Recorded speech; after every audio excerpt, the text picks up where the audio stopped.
Present AP politics ఎలా ఉందండి? Present AP politics పెద్దగా ఏం చేంజ్ ఏం కనపట్లేదు. ఏదైతే విమర్శలు చేశారో ఆ విమర్శలకి దానికి తగ్గట్టుగా జరగట్లేదు. ఏదైతే పథకాలు ఇచ్చినాయో ఆ పథకాలు అయితే ఏమీ పథకాలు కూడా ప్రస్తుతానికి కాలేదు. అన్నీ ఏదైతే చెప్పిన యాక్చువల్గా ఏంటంటే ఒక నాయకుడు అనేవాడు చెప్పింది చేయాలి. అది ఎవరైనా సరే, గత ప్రభుత్వం అయినా ఈ ప్రభుత్వం అయినా చెప్పింది చేయాలి. ఇప్పుడు అది అది దానికి ఏదో ఉంటాయి కదా, వాళ్ళు ఏంటంటే ఎకనామికల్గా చేసేదాన్ని వాళ్ళు సంపద సృష్టిస్తా అన్నారు. అది సృష్టించి డెవలప్ చేస్తే బాగుంటుందనే ఉద్దేశం. రెండు రాష్ట్రాలు, తెలుగు రాష్ట్రాలు డెవలప్ కావాలని మేము కోరుకుంటున్నాం అనమాట. వీళ్ళు మంచి చేయాలని ఎవరైతే ఉన్నారో ప్రజెంట్ గవర్నమెంట్లో కూడా డెవలప్మెంట్ అంటే మనం ఎవరిని ఎందుకు ఎన్నుకుంటాం, మంచిగా ఉండాలి, అందరికీ చేయాలని చూస్తాం అనమాట. అలాగే ఈ ప్రస్తున్న తెలంగాణ ప్రభుత్వం అయినా కానీ ఆంధ్ర ప్రభుత్వం అయినా కానీ మంచి ప్రజలకు చేయాలి వాళ్ళకి చెప్పిన ఏదైతే పథకాలు ఇస్తున్నారో అన్నీ ఇచ్చి మన గవర్నమెంటు సకరంగా నడపాలని కోరుకుంటున్నాను. ఇప్పుడు కూటమి ప్రభుత్వం చేస్తుందంటారా? కూటమి ప్రభుత్వం వాళ్ళు ఫైనాన్షియల్గా ఏదో చెప్తున్నారు కదా, అవన్నీ సంపద సృష్టించాలి. ఇప్పుడు దానికి ఎలా కావాలనే దానికి ఇప్పుడు కూటమి ప్రభుత్వం ఏంటంటే సెంట్రల్లో కూడా బీజేపీ ఉంది కాబట్టి వాళ్ళు సపోర్ట్ చేస్తే బాగుంటుంది. అప్పుడు సెంట్రల్ గవర్నమెంటే ఎక్కువ సపోర్ట్ చేయాలి. మెయిన్గా ఈ ప్రభుత్వానికి సెంట్రల్ గవర్నమెంట్ సపోర్ట్ చేయాలి. అమరావతి నా ఒపీనియన్ ప్రకారం అమరావతి ఏదైతే అంతకుముందు తీసుకున్నారో దాని వరకు డెవలప్ చేస్తే బాగుండేది. ఇప్పుడు మళ్ళా 40,000 ఎకరాలు అనేది ఇప్పుడు అదే 40 ఎకరాలు డెవలప్ చేస్తే ఇమీడియట్గా స్టార్ట్ అవుతుంది. మళ్ళీ 40 ఎకరాలు తీసుకొని మళ్ళీ 5 సంవత్సరాలు అయిపోయిన తర్వాత మళ్ళా చేయడం అనేది ఇది నాకైతే అది కరెక్ట్ అనిపించలేదు. ప్రజెంట్ ఏదైతే 30,000 ఎకరాలు తీసుకున్నారు ఆ 30,000 ఎకరాలని డెవలప్ చేసేసి చూపించిన తర్వాత నువ్వు మళ్ళీ చేయాలి. ఇప్పుడు 30,000 ఎకరాల్లో ఏం లేవు ప్రస్తుతానికి, ఇంకా మళ్ళీ 40 ఎకరాలు అనేది ఇది ఆ ప్రపోజల్ కొంచెం ప్రభుత్వం రీథింక్ చేస్తే బాగుంటుందని నేను అనుకుంటున్నాను. పవన్ కళ్యాణ్ గారు ఏ విధంగా సపోర్ట్ చేస్తారు? పవన్ కళ్యాణ్ ఉన్నాడు, గవర్నమెంట్లో ఉన్నాడు, అన్ని కార్యక్రమాలు చూస్తున్నాడు. కానీ ఆయన కూడా ఏంటంటే అన్నీ ఏకీపిస్తున్నాడు. కొన్ని ఏదైతే ఉన్నాయో దాంట్లో ఏకీపించాలి, కొన్ని ఏకీపించకూడదు. ప్రతి ఒక్కటి ఏకీపించడం అనేది కరెక్ట్ కాదనిపిస్తుంది. ఇప్పుడు 40,000 ఎకరాలు అనేది అది ఈ 30,000 ఎకరాలని చేసేదానికి ఇప్పుడు 8 సంవత్సరాలు పట్టింది. ఇంకా 40,000 ఎకరాలంటే ఎన్ని సంవత్సరాలు పడుతుంది? అది కొంచెం పవన్ కళ్యాణ్ కూడా దాంట్లో ఆ కమిటీ అది వాళ్ళ క్యాబినెట్లో మాట్లాడుకొని ఇది ఎంతవరకు సమంజసం అనేది ఆలోచించాలి. అది. Thank you. నా పేరు చక్రవర్తి రెడ్డి. నేను ఆంధ్ర, నాది యాక్చువల్గా ఏంటంటే నేను ఇక్కడికి వచ్చి 20 సంవత్సరాలు అయింది. నేను హైదరాబాద్లో ఉంటున్నాను అనమాట. Thank you. సార్, ప్రజెంట్ మీరు ఎన్నంతవరకు ఏపీ పాలిటిక్స్ ఎలా ఉంది? పర్వాలేదు అనిపిస్తుంది సార్. ఎందుకంటే రాష్ట్ర డెవలప్మెంట్ కోసం బాగానే చూస్తున్నారు. రాజకీయం కోసం నాకు అంతా తెలియదు కానీ ఓకే. ప్రభుత్వానికి ఈ ప్రభుత్వం తేడా ఏమన్నా కనిపిస్తుంది? గత ప్రభుత్వం ఎంతసేపు డబ్బులు వేయాలి, అకౌంట్లో వేయాలి ఫ్రీగా, అవన్నీ వేస్ట్ నాకు అడిగితే. రాష్ట్ర డెవలప్మెంట్ కోసం అయితే ఆలోచిస్తున్నారు అనిపిస్తుంది. అంతవరకు పవన్ కళ్యాణ్ సూపర్ అనిపిస్తుంది. ఆయన చేసే వర్క్ తీరు, ఆయన నియోజకవర్గాన్ని కానీ ఆయన ఆలోచించే విధానం కానీ సూపర్. ప్రపంచం మొత్తం మోడీ గారికి సపోర్ట్ చేస్తున్నారు. అలాంటి మోడీ గారు మన ఏపీకి సపోర్ట్ చేస్తున్నారు. ఆయన చేస్తారనుకుంటున్నాను. చేయకపోతే కష్టమైపోతుంది. చేయాలి, చేస్తేనే ఏపీ ముంగడికి వెళ్తుంది. షూర్ 100% చేస్తాడు ఏపీ మోడీ గారు. అయితే మోడీ గారు కావాల్సిందే దేశానికి. అలాంటి లీడర్ లేకపోతే చాలా ఇదైపోతాం, మనం వెనక్కి వెళ్ళిపోతాం. ఓకే, మోడీ అయితే నెంబర్ 1 సార్. ఏముందని ఆయన్ని మనకు పెద్ద పట్టించుకో. నార్మల్గా వింటుంటావు కదా, ఏ పథకాలు ఏమైనా అందుతున్నాయా అందరికీ? ఏం లేదన్న. గత ప్రభుత్వానికి ఈ ప్రభుత్వం తేడా ఏమైనా కనిపిస్తుందా? జగన్ ప్రభుత్వమే మంచిదే. అదే మంచిదా? ఓకే. పవన్ కళ్యాణ్ గారి సపోర్ట్ ఎట్లా ఉంది? ఆయన ఏముందన్న, పేటాపురం వచ్చాడు, నెగ్గాడు, అంతే. ఇంకేం పట్టించుకుని ఏం లేదు. ఓకే.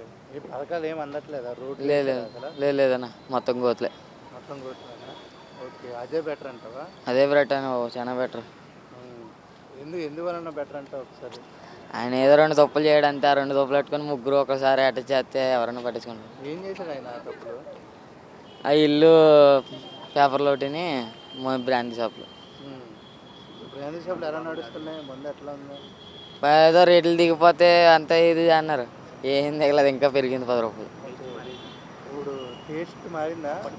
లేదు. ముందు అలాగే ఉందా? ఓకే. యూత్కి ఏమన్నా ఉద్యోగాల అవకాశాలు ఏమన్నా ఉన్నాయా? లేదన్నా, ఏం లేదన్నా. నేను ఐటీ చేసి ఇలా తిరుగుతున్నాను. అంతూరు నుంచి వచ్చి ఇక్కడ బతకాల్సి వస్తుంది. అంతేనా? ఏం అడగలేదా ప్రభుత్వాన్ని? అడిగామని చేసా అన్నీ అయిపోయినాయి. మళ్ళీ అదే కావాలా? మళ్ళీ అదే వస్తుంది లేండి ఈసారి. మరి మోడీ గారు ఎంతవరకు సపోర్ట్ చేస్తున్నారు? మోడీ గారు ఏమన్నా వస్తాడు, చేసుకుని వెళ్ళిపోతాడు అంతే. ఇప్పుడు ప్రపంచం మొత్తం ఆయన్ని మెచ్చుకుంటుంది. అదంటే సైనికుల కోసం అంటే మెచ్చుకుంటున్నారు, ప్రభుత్వం కోసం అయితే చెప్పం. ఓకే, ఒక ముక్కలో చెప్పాలంటే ఏం చెప్తా? వీళ్ళు వస్తారు, వాళ్ళు వస్తారు, వీళ్ళు వస్తారు, ఏం చేసేది ఏం లేదన్న. ఎవడొచ్చినా మనకి ఏం పెట్టేది ఏం లేదు. జగనన్న కానీ మళ్ళీ వస్తే మట్టుకి ఈసారి బాగుంటుంది. సరే, ఏపీ పాలిటిక్స్ గురించి ఎక్కువ మాట్లాడలేను కానీ కొత్త పాయల్లో చేసి ఏదో ఒకటి చేస్తారు, మనకు చేంజెస్ వస్తాయని ఎక్స్పెక్ట్ చేసినారు. కానీ మరి వీళ్ళిద్దరు ఏం చేస్తున్నారు అనేది వాళ్ళకి తెలవాలి. ఏదైనా ఉంటే ఎకనామికల్ చేంజ్ అవి ఇవి సెంట్రల్ బడ్జెట్ తీసుకురావాలి, ఏదో చేయాలనే ఉద్దేశంతో ఉన్నారు. కానీ వాళ్ళ సంకల్పం అయితే కరెక్టే, కానీ ఆ సంకల్పం ఎంతవరకు నెరవేరుతున్నది అది దేవుడి కెరక. ఇంకొక 1-2 ఇయర్స్లో పబ్లిక్ ఏం ఆలోచిస్తారు, ఎటు పోతుంది అన్నది దిశానిర్దేశం అనేది ప్రజలు నిర్వహిస్తారు. ప్రజలు పిచ్చోళ్ళు కాదు, ఎవరి ఆలోచన వాళ్ళకు ఉంది. వీళ్ళు ఏం చెప్తున్నారు, పొలిటీషియన్ యొక్క స్వార్థం ఏంది, వాళ్ళ ఎజెండా ఏంది, వాళ్ళ రాజకీయాలు ఏంది. ఇక పొలిటీషియన్ అనేది మీకు తెలియదు ఏమింది, కులం, మతం, వర్గం ఇవన్నీ డైరెక్ట్గా ఇండైరెక్ట్గా ఏదో ఒక రకంగా అసాసినేట్ మంచి దిశానిర్దేశం చేస్తున్నాయి. పబ్లిక్ కూడా వాస్తవాన్ని దగ్గరగా ఆలోచించి మంచి నిర్ణయం తీసుకుంటారని ఆశిస్తున్నాం. గత ప్రభుత్వానికి ఈ ప్రభుత్వం తేడా ఏంటి? గత ప్రభుత్వానికి ఈ ప్రభుత్వానికంటే ఆ గత ప్రభుత్వంలో ఒక రకమైనటువంటి విధానం కనిపించింది, ఈ ప్రభుత్వంలో ఒక రకమైన విధానం కనిపించింది. ఇక అది కొంత నేను చెప్పడం అనేది కరెక్ట్ కాదు, ప్రజలే ఆలోచిస్తారు. అది I don't want to take any comment. ఇచ్చిన 6 గ్యారెంటీలు అమలు 6 గ్యారెంటీలు అయితే తప్పు. పొలిటీషియన్స్ ఏదో ఒకటి పబ్లిక్ను మభ్యపెట్టి పవర్లో రావడానికి 6 గంటలు అని 3 గ్యారెంటీ 2 గంటలు అని ఇచ్చి గ్యారెంటీలతో పబ్లిక్ను గ్యారెంటీ చేస్తున్నారు. పబ్లిక్ కూడా ఏదో టైం వస్తుంది, పొలిటీషియన్ కూడా గ్యారెంటీ చేసే రోజులు వస్తాయి.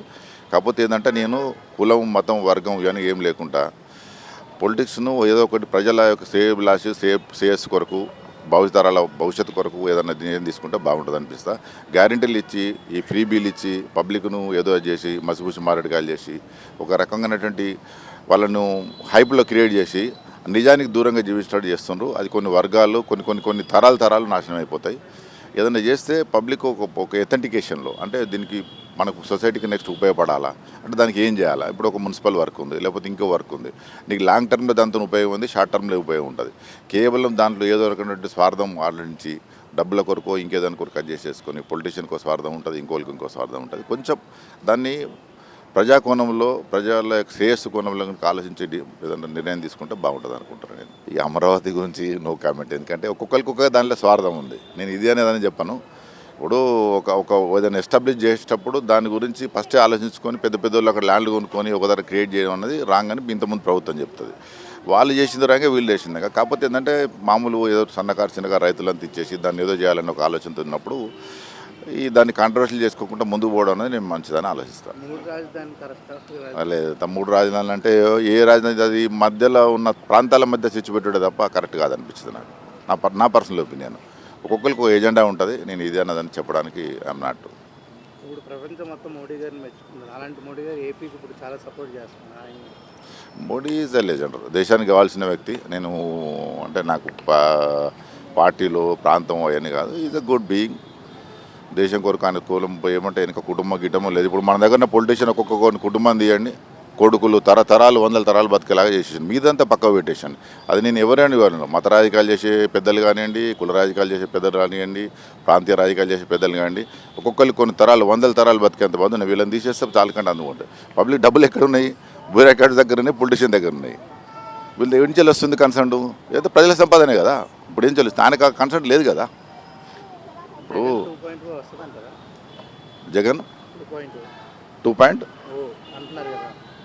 అంటే ఇక అది నో కామెంట్. నేను ఎందుకంటే ఎవరి అభిప్రాయం వాళ్ళది, పబ్లిక్ ఫ్రీ. ఇప్పుడు ఒకటే నిజానికి దగ్గరగా కరెక్ట్ కనుక వాస్తవంగా ఆలోచించండి, ఏ డిసిషన్ తీసుకున్నా కరెక్టే ఉంటుంది. కానీ కాకపోతే మళ్ళీ ఫ్రీ బిల్లకు అలవాటు పడి మనిషిని ఇప్పుడు వీళ్ళు కూడా సోమరిపోతులు తయారు చేస్తున్నారు. పొలిటీషియన్ కూడా వీళ్ళు ఓటు రాజకీయాల చుట్టూ దాన్ని తిప్పేసుకొని వాళ్ళకు ఓట్లు పడడానికి వరకు మనిషిని చేయకుండా ఒక రకమైనటువంటి ఒక ఆచరణ వ్యవస్థ తీసుకుపోతా ఉన్నారు. ఎట్లా తీసుకుపోతా ఉన్నారంటే పని చేసేటోని పని చేయనియరు. నీ ఫ్రీ బిల్ వచ్చినాక ఎక్కడ పని చేస్తాడు, నచ్చిడి కావాలి. మనిషికి 2 రకాలు, ఒకటేమో ఫ్యాషన్ ఉండాలి, లేకపోతే నీడ్ అని ఉండాలి. ఈ ఫ్యాషన్ లేకుండా చేస్తున్నారు, నీడ్ లేకుండా చేస్తున్నారు. వానికి ఇప్పుడు పని చేయాలంటే ఎక్కడ కన్సర్న్ ఉంటుంది. ఇది ఇట్లే కొన్ని తరాల తర్వాత దేశం మొత్తం ఆర్థిక వ్యవస్థను నాశనం చేస్తారు పొలిటీషియన్స్. ఇంతకంటే ఎక్కువ నేను చెప్పాను. ఎందుకంటే వీళ్ళు వాళ్ళ స్వార్థం వాళ్ళకు ఉంది. వాడు ఎక్కడెక్కడ పిల్లలు ఏదో చదువుతారు, వాళ్ళు ఏదో సెటిల్మెంట్ ఉంటుంది, ఏదో కన్సర్న్ ఉంటుంది. కానీ కామన్ మ్యాన్ పాపం అర్థం చేసుకోలేకపోతున్నారు. కామన్ మ్యాన్ను కష్టపెట్టట్టు నిజానికి దగ్గర జీవిస్టడీ చేస్తే వాళ్ళకు విద్య, వైద్యం, బేసిక్ ఇన్ఫ్రాస్ట్రక్చర్ అని ప్రొవైడ్ చేస్తే చాలా బాగుంటుందని అంట. దాన్ని రాజకీయం చేయకుంటే ఏ రాజకీయ పార్టీ అయితే కానీ పద్ధతిగా పనిచేసుకుంటూ పోతే బాగుంటుందంట. యువతకు మీరు ఇచ్చే సందేశం? ఏం లేదు, కష్టపడి పని చేయండి, నిజాయితీగా ఉండండి. ఎవరిని మీరు ఏ పొలిటీషియన్ కూడా అంత రిలే కాకండి. నిజం ఎటుంటే అటే మీరు ముందు పోండి. Thank you thank you.